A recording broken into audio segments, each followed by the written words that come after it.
예, 오늘 본문 우리 유다서 우리 1장 우리 11절 말씀 중심으로 잘못된 신앙의 결과 이제 이탄이죠. 지난번에 제가 사실은 11절 말씀 가지고 한 번으로 끝내려고 했는데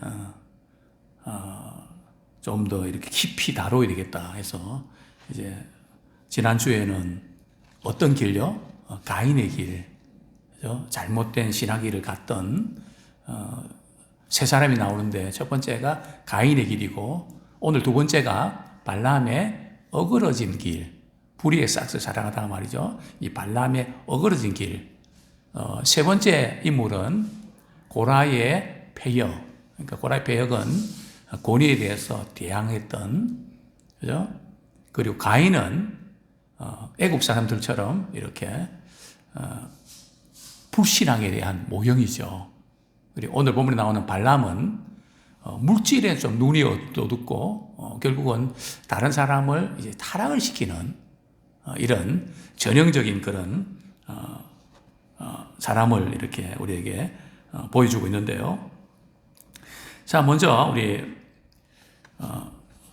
오늘 이렇게 발람에 대해서 이렇게 함께 나누는데 먼저 이렇게 서론적으로 왜 지금 발락이 말이죠. 발락은 모압 왕이거든요. 그래서 이제 발람을 초청해서 이스라엘 백성들을 제발 저주를 해주면 좋겠다. 그러면서 이제 뇌물로 이렇게 깨죠. 그게 이제 오늘 본문의 이제 내용인데. 오늘 본문의 내용에 앞서서 조금 한번 배경을 좀 설명할 필요가 있거든요. 이제 이스라엘 백성들이 점점 가나안 땅에 이제 문턱으로 이렇게 진입하게 됩니다.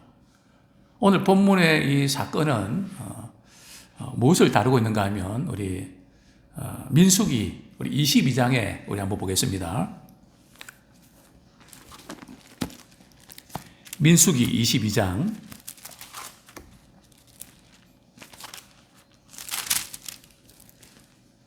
1절 말씀, 우리 한번 1절부터 3절까지 한번 같이 읽겠습니다. 민수기 22장 1절부터 3절까지 시작.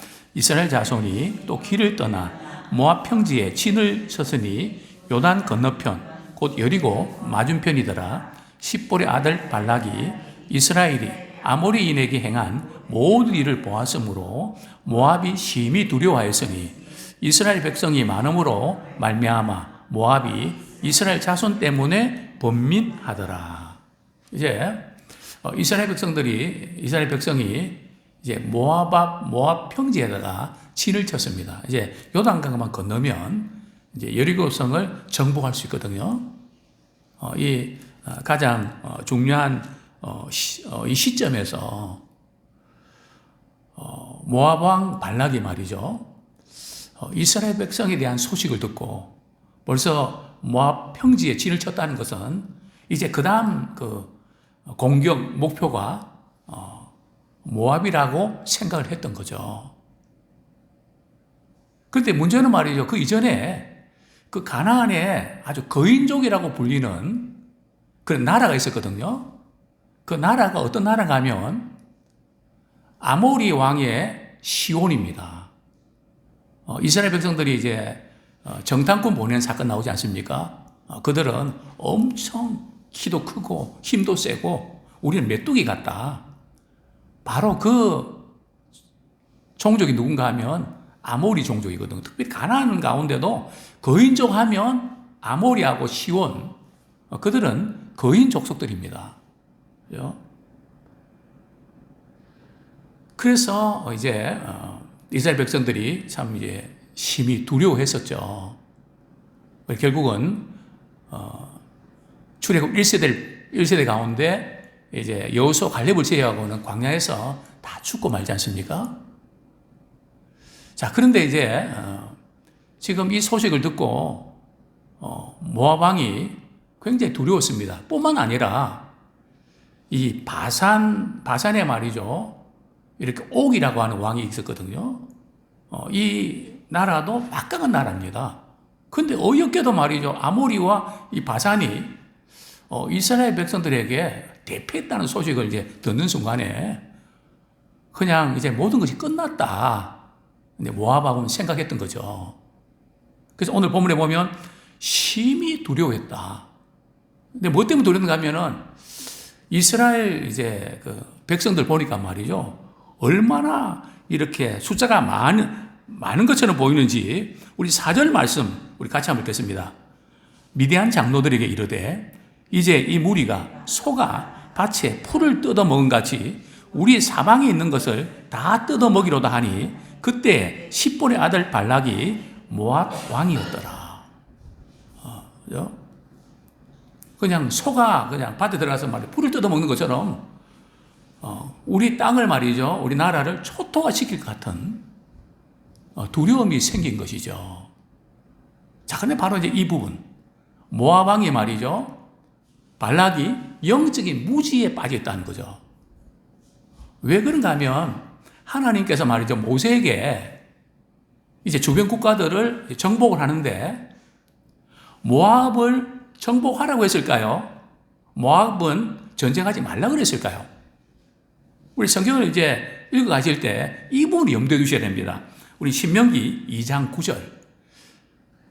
쓸데없는 두려움을 가졌다는 거. 두려워하지 않아도 되는데 영적으로 조금 하나님이 뭘 원하시지 알면 그런 것 때문에 두려워하지 않아도 되는데 모르니까 두려워하게 됐다는 거죠. 우리 신명기 2장 9절 말씀 우리 같이 한번 읽겠습니다. 시작. 여호와께서 내게 이르시되 모압을 괴롭히지 말라. 그와 싸우지도 말라. 그 땅을 내가 내게 기업으로 주지 아니하리니 이는 내가 롯 자손에게 이르되 이들에게 아르를 기업으로 주었습니다. 그러니까 하나님께서 모세에게 말이죠. 이제 가나안 땅을 이렇게 정복에 들어가는데 어디는 건드리지 말라고요. 모압은 싸우지 마라. 그 왜 그런지 아십니까? 모압하고 이스라엘하고 무슨 연관이 있죠? 네. 아브라함과 롯의 관계를 보면 아시죠, 그죠? 롯의 그 딸이 말이죠. 그래서 태어난 자녀들이 모압과 암몬이잖아요. 그죠? 좀 아주 이렇게 모압 그 롯의 아내는 죽고 말이죠. 희한한 그런 자녀를 생산해 갖고 말이죠. 아버지가 관계 속에서 태어난 자녀가 말이죠. 암몬하고 모압이잖아요. 그러니까 우리 하나님께서는 그런 혈연 관계에 있는 경우들은 싸우지 마라. 분명히 말씀하셨거든요. 모압도 하나님께서 싸우지 말라 그랬거든요. 그럼 모압 왕이 말이죠. 두려워할 필요가 있습니까? 없습니까? 없거든요. 하나님의 계획을 알고 하나님이 어떤 분인지 알았다면 그래서 우리가 말씀을 우리가 이렇게 배우고 깨닫는 게 그건 중요한 겁니다. 아는 만큼 믿게 되고 또 아는 만큼 강해지거든요. 그래서 말씀을 알고 은혜를 깨달아 알다 보면 불필요한 두려움들이 자꾸 떨어집니다. 이런 것 때문에 두려워하지 않아도 되겠고 물론 순간적으로는 걱정됩니다. 낙심도 되고요. 뭐 저도 마찬가지입니다. 그러나 조금 후에 우리가 영적인 또 주의 말씀을 생각하면 정리가 되죠. 뭐가 중요한지 알죠. 그렇습니다. 자, 그런데 이제 이 전쟁에서 싸워봐야 승산이 없다는 것 알고 있던 모압 왕 발락이 말이죠. 어떤 방법으로 전쟁에서 승리할 수도 있다는 가능성을 발견합니까? 발람이라고 하는 선지자를 불러서 말이죠. 발람은 내가 볼 때 점쟁이 같고요. 그죠? 근데 뭔가 좀 잘 알아맞히는 그래서 소문이 나는 것 같습니다. 쪽집게라고. 그죠?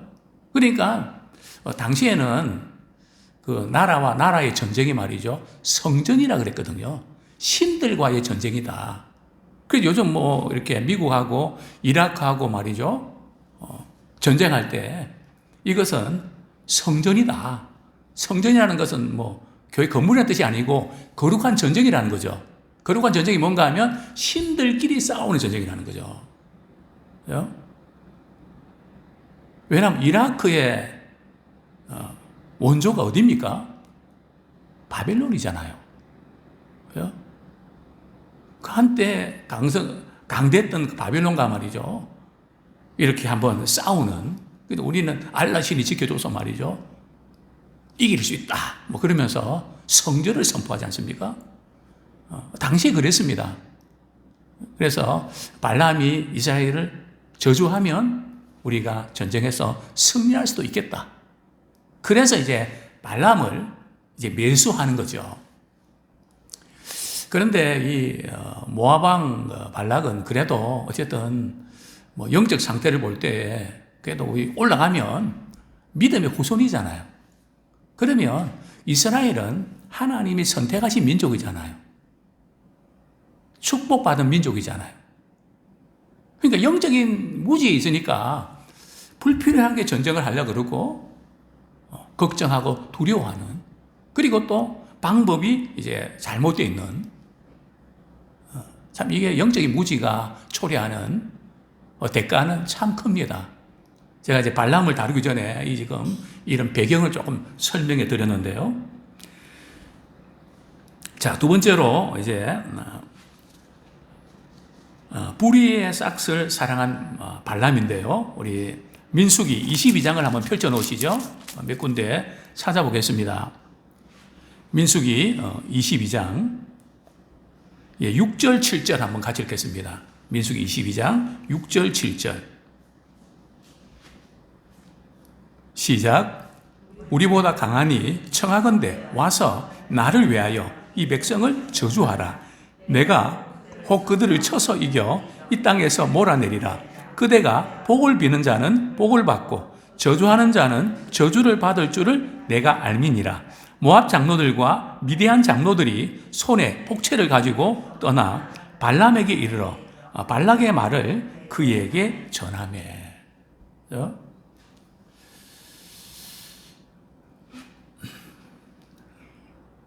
이제 모압 장로들과 말이에요. 미디안 장로들은 사실은 좀 이렇게 가깝게 지낸 그런 인접 지역이고 같이 이렇게 연합하는 그런 지도자들인데요. 복채를 가지고 이제 발람에게 찾아가죠. 찾아가서 모압 왕 발락이 전해준 말을 이제 전하게 되죠. 자, 그러면서 이제 그 이야기를 들었을 때 발람의 반응이 어떻습니까? 8절 말씀, 9절 말씀 같이 한번 읽겠습니다. 시작. 발람이 그들에게 이르되 이 밤에 여기서 유숙하라. 여호와께서 내게 이르시는 대로 너희에게 대답하리라. 모압 귀족들이 발람에게서 유숙하니라. 하나님이 발람에게 임하여 말씀하시되 너와 함께 있는 이 사람들이 누구냐. 이 발람이 이렇게 모압 왕 발락이 말이죠. 이스라엘을 자기에게 좀 저주해주면 돈도 많이 주고 높은 그런 관직도 주겠다. 이제 이런 이야기를 들었죠. 그런데 어쨌든 이 발람은 하나님이 어떤 분이신지를 알고 있습니다. 그렇죠? 하나님이 이스라엘 백성들을 축복한다는 것도 알고 있습니다. 그렇죠? 그런데 모압이 보낸 귀족들 말이죠. 물론 이렇게 그 모압 왕이 모압에서 지금 발람이 있는 데까지는 거리가 멉니다. 그렇죠? 이 밤에 좀 여기서 잠을 주무십시오. 그런 건 맞을 수 있는데요. 여기에 그 잠을 청하라 하는 것은 벌써 발람의 마음속에는 말이죠. 그런 명예와 물질에 대한 욕심이 너무 강한 겁니다. 아닌 것은 아니어서 딱 끊어야 되거든요. 자꾸 미련을 이제 갖는 거죠. 그죠? 그러면서 이제, 그러니까 하나님께서 발람에게 말이죠. 이 사람들 도대체 누구야? 하나님 몰라서 물으셨을까요? 다 아시죠? 그죠? 왜 이런 말씀 하셨을까요? 그들이 왜 왔는지도 알고, 어떤 사람인지도 알고, 그죠? 그런데 발람이 말이죠. 미련을 두고 있으니까. 그죠? 사실은 책망을 하시는 거죠. 도대체 이 사람들 누구냐? 그죠? 그러니까 뭐 발람이 보낸 사람들인데요. 그러면서 이제 뭐 발락이 왜 보냈는지 뭐 그 이야기를 쭉 하고 있죠. 자, 그러면서 이제 12절, 13절 하나님께서 이렇게 발람에게 지시를 내리죠. 우리 한번 같이 읽겠습니다. 시작. 하나님이 발람에게 이르시되 너는 그들과 함께 가지도 말고 그 백성을 저주하지도 말라. 그들은 복을 받은 자들이나. 발람이 아침에 일어나서 발락의 귀족들에게 이르되 너희는 너희의 땅으로 돌아가라. 여호와께서 내가 너희와 함께 가기를 허락하지 아니하시느니라. 이 뉘앙스가 좀 어떻습니까? 분명히 하나님께서 가지 말라 그랬거든요. 축복받는 민족이니까. 가서 저주하라고 할 그런 말을 전해야 되는데 갈 필요가 없잖아요. 그런데 지금 발람이 말이죠. 어떻게 말을 합니까? 하나님께서 내가 당신에게 가는 것을 허락을 하지 않습니다. 그 뉘앙스는 어떤 뉘앙스입니까? 나는 가고 싶은데. 나도 가면 좋겠는데. 하나님께서 못 가게 해서 나는 못 갑니다. 이제 이런 그 뉘앙스를 우리가 풍기게 되죠. 그러니까 벌써 세상 사람들은 말이에요. 눈치가 얼마나 빠른데요. 벌써 내가 이 말을 하면 저 사람 저 말 할 거다. 그거 다 알고 말이죠. 특별히 뭐 사업하고 이런 분들, 계산하는 분들은 팍팍 돌아가거든요. 그죠? 딱 보고 저 사람한테는 좀 많이 불러도 되겠다. 저 사람은 적게 불러도 되겠다. 딱 이렇게. 그래서 저희들이 목회자들이 가면 세상 분들 잘 모르잖아요. 그러니까 목사님을 하고 박사님, 선생님. 예? 특별히 우리 중국에 가면 그렇습니다. 예? 얼마나 빠른데요. 그러니까 벌써 돈을 좀 높이고 좀 높은 사람들 보내면 이게 먹히겠다. 벌써 또 감이 오는 거죠. 아예 딱 이렇게 끊지를 못하고. 자, 그래서 어떻게 이제 발락은 작전을 세웁니까? 우리 15절 말씀 같이 읽겠습니다. 15절, 16절 시작. 발락이 다시 그들보다 더 높은 고관들을 더 많이 보내매 그들이 발람에게로 나가서 그에게 이르되 십볼의 아들 발락의 말씀에 청하건대 아무 곳에도 끄리끼지 말고 내게로 오라. 아무에게도 끄리끼지 말고 내게로 와라. 벌써 우리 약한 부분을 보이면 말이죠. 아주 강하게 그거 따먹으면 하나님같이 된다. 처음에는 말이죠. 정말 따먹지 말라 그랬어? 이렇게 뜸을 들이다가 말이죠. 조금 이렇게 약한 틈을 보이면 이제는 단정적으로 나옵니다. 따먹어도 안 죽어. 꺼리끼지 말고 와. 그럼 엄청 높은 명예도 주고 돈도 많이 줄 거야. 그러니까 발람이 말이죠. 그 발락의 신하들에게 뭐라고 이야기합니까? 18절, 19절 같이 읽겠습니다. 시작.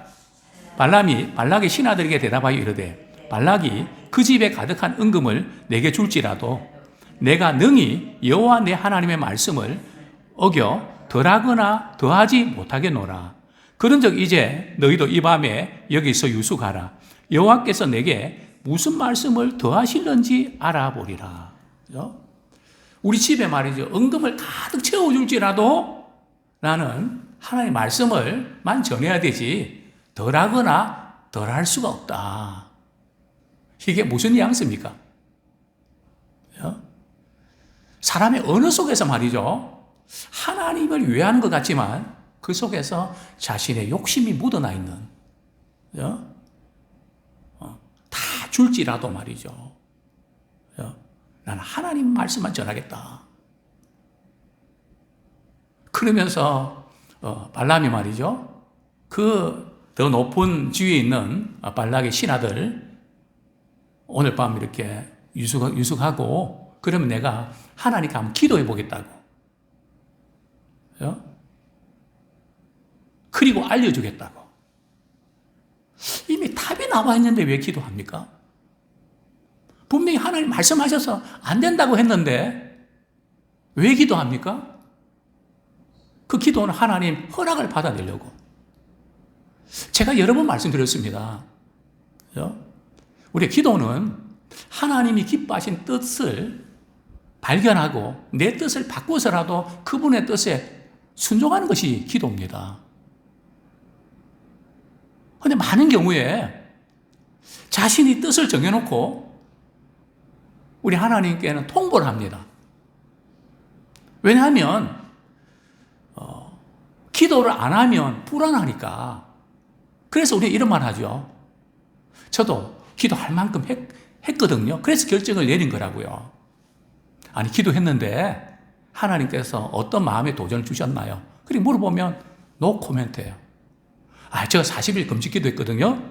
제가 작정 기도했거든요. 물론 기도하는 건 너무 귀한 일입니다. 혹시 우리의 기도가 하나님께서 혹시 분명히 말씀 속에 이건 아닌데 혹시 다른 말씀을 들려달라고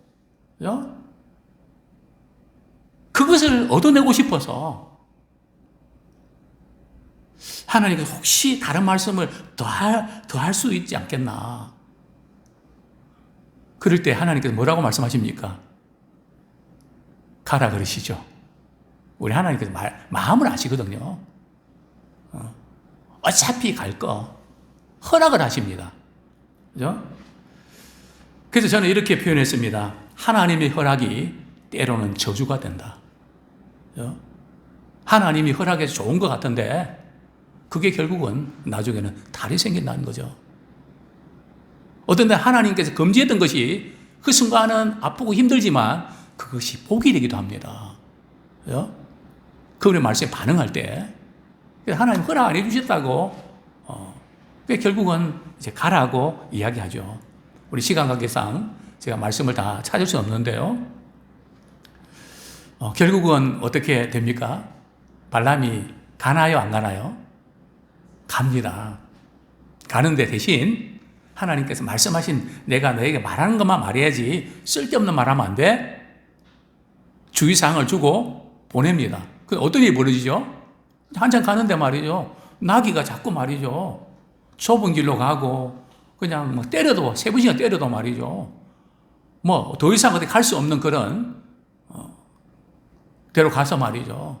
막 발람이 이제 나귀를 막 때리니까 나귀가 입을 열어갖고 말이죠. 여호와의 사자가 눈을 밝히심에 여호와의 사자가 서 있는 것을 보게 되죠. 그러면서 주셨던 말씀이 바로 32절. 그게 왜 어그러진 길인가? 우리 32절 같이 읽겠습니다. 민수기 22장 32절 시작. 여호와의 사자가 그에게 이르되 너는 어찌하여 내 나귀를 이같이 3번 때렸느냐? 보라, 내 앞에서 내 길이 사악함으로 내가 너를 막으려고 나왔더니. 지금 이 발람에 가는 길이 어떤 길이라고요? 사악하다는 길이죠. 그죠? 안 되는 줄 알면서 계속 자기 욕심 버리지 못하고 계속 그쪽으로 가는 그런 발람의 모습. 그래서 하나님께서 내가 막으려고 내가 섰다. 자, 이 정도 되면 우리 같으면 말이죠. 돌아가시겠습니까? 그래도 가시겠습니까? 또 발람은 물어봅니다. 하나님 뭐 그런 줄 몰랐는데요. 하나님 가라 그러셨잖아요. 그럼 제가 다시 돌아갈까요? 하나님 뭐라고 말씀하세요? 가. 그죠? 하나님이 가라고 말씀하실 때 하나님의 마음은 어떠셨을까요? 가지 말래도 네가 갈 건데 가. 그죠? 끝까지 욕심에 눈이 어두워서 포기하지 않고 결국은 가게 되죠. 결국은 가서 말이죠. 이제 3번씩이나 이렇게 저주를 하려고 하지만 자꾸 복을 명하신단 말이죠. 그러니까 발락이 듣고 말이죠. 야, 아무 말 하지 마. 그냥 가. 정말 이 발람은 아마 이런 말 했겠죠. 망했다. 이것도 아니고 저것도 아니고. 발람의 욕심을 포기했을까요? 발람은 끝까지 탐욕의 눈이 어두웠습니다. 어떻게 알 수 있냐고요? 우리 민수기 31장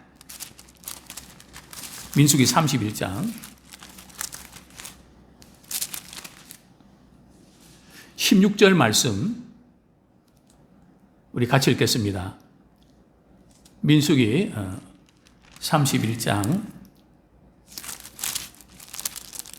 25장 먼저 읽겠습니다. 25장 1절부터 3절까지 같이 읽겠습니다. 시작.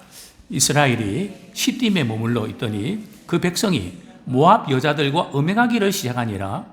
그 여자들이 자기 신들에게 제사할 때에 이스라엘 백성을 청하매 백성이 먹고 그들의 신들에게 절함으로 이스라엘이 바알보올에게 가담한지라. 여호와께서 이스라엘에게 진노하시니라. 결국 그 발람은 말이죠. 지난번에 그 계획은 실패했지만 포기를 하지 않습니다. 왜냐하면 명예도 얻고 싶고 돈도 벌고 싶고, 그래서 이제 방법을 생각해냈죠. 그렇구나. 이스라엘 백성들을 범죄하게 만들면 하나님께서 진노하셔서 이스라엘 백성들을 멸망시킬 거 아니야? 그러면 끝난 거 아니야? 그래서 어떻게 하는가 하면 이제 모압 사람들이 말이죠. 이렇게 우상숭배 예식을 행하는데 우상숭배 예식 가운데 코스가 있습니다. 어떤 코스인가 하면 우상의 재물을 먹고 말이죠. 그 우상 예식을 하는데 여자와 관계를 맺는, 그게 코스예요. 그래서 이스라엘 백성들이 이제 우상숭배 죄에 빠지고 음행의 죄에 빠지게 되죠. 그래서 하나님께서 이스라엘 백성들에게 말이죠, 전염병을 보내죠. 그래서 몇 명이 죽습니까? 24,000명이 이제 죽게 됩니다. 이렇게 해서 이스라엘을 이렇게 타락하게 만드는, 자신의 욕심을 채우기 위해서 하나님의 백성이 타락하게 만드는 그런 발람의 어그러진 길들을 우리가 보게 되는데요. 자, 먼저 우리 말씀 한 두 구절 보고 세 군데 보고 말씀 뵙겠습니다. 먼저 우리 베드로후서 2장 15절 16절 한번 보겠습니다. 베드로후서 2장 15절 16절 같이 한번 읽겠습니다. 시작. 그들이 바른 길을 떠나 미혹되어 보올의 아들 발람의 길을 따르는도다. 그는 불의의 싹을 사랑하다가 자기의 불법으로 말미암아 책망을 받되 말하지 못하는 나귀가 사람의 소리로 말하여 이 선자의 미친 행동을 저지하였느니라. 그죠? 이 나귀가 이 선자의 미친 행동을 막았다는 거죠. 물론 하나님께서 막으신 거지만 그래도 이렇게 돌이키지 못하는, 우리 성경 구절 우리 한 구절 더 보겠습니다. 계시록 2장 14절. 요한계시록 2장 14절. 이제 마지막 시대에도 이런 말씀을 경고하셨죠. 요한계시록 2장 14절 시작. 그러나 내게 두 가지 책망할 것이 있나니 거기 내게 발람의 교훈을 지키는 자들이 있도다. 발람이 발락을 가르쳐 이스라엘 자손 앞에 걸림돌을 놓아 우상의 제물을 먹게 하였고 또 행음하게 하였느니라. 마지막으로 정말 이렇게 마지막 시대에 물질은 필요하지만 물질에 대한 욕심에 사로잡히면 진리의 도가 해방을 받게 되거든요. 음란해도 그렇고 물질 부분에 막히면, 욕심이 들어가면 진리가 깨달아지지 않는다는 거죠. 전에도 힘이 없다는 거죠. 그러면서 물질에 대한 경고의 메시지를 주고 있는데요. 디모데전서 6장 10절 말씀 같이 한번 읽겠습니다. 시작. 돈을 사랑함이 일만하게 뿌리가 되나니 이것을 탐내는 자들은 미혹을 받아 믿음에서 떠나 많은 근심으로서 자기를 찔렀도다. 이 돈을 사랑하면 말이죠, 결국 어떻게 되는가 하면 돈에 찔린다는 거죠. 돈에 대해서 근심하면서 그죠? 막 찔리게 된다는 거죠. 돈이 행복을 주는 것이 아니라 오히려 그 많은 돈 때문에 근심을 갖고 그래서 결국 돈에 찔리는 그렇습니다. 마지막 이 시대에 발람의 어그러진 길, 우리 목회자도 이 길 가기 쉽고 우리 직분자도 오랫동안 신앙생활 하신 분들도 이 부분 때문에 우리가 막혀서 영적으로 이렇게 어두워지는 우리가 되지 않기 원합니다. 늘 믿음의 눈을 열어서 주님 바라보면서 우리 승리하는 믿음의 길을 우리 바르게 걸어가는 항상 이게 어그러진 길 아닌가 우리 점검하면서 돌아보는 우리 모두가 되었으면 좋겠습니다.